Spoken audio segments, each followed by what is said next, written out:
ग्रामीण भागात खास करून जेव्हा एखादी माता गर्भवती असते तेव्हा महादेवाचं पुस्तक वाचलं जातं. मग अशाच वेळी आम्हाला भगवद्गीता असेल किंवा रामायण असेल यांसारखे धर्मग्रंथ वाचायला सांगितले जातात.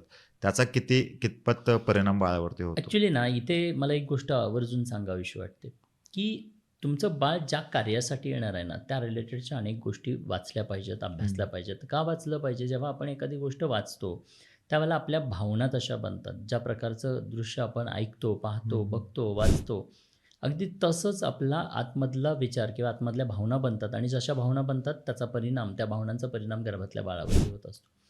सो राष्ट्रमाता जिजाऊ माँसाहेबांनी काय केलं तर त्यांना बाळ का हवं होतं तर हिंदवी स्वराज्यासाठी बाळ हवं होतं. सो माझं बाळ हिंदवी स्वराज्य निर्माण करण्यासाठी येणार आहे, एक राजा बनण्यासाठी माझं बाळ येतं हे आईला माहिती होतं. मग आईनं काय केलं तर आईनं रामायण वाचलं. का तर रामायणामधला बेस्ट राजा कोण आहे तर प्रभू रामचंद्र. मग प्रभू रामचंद्रांच्या ज्या क्वालिटीज आहेत त्या क्वालिटीज माझ्या बाळामध्ये उतराव्यात, त्या क्वालिटीज माझ्या बाळाकडे याव्यात म्हणून ते अभ्यासलं गेलं.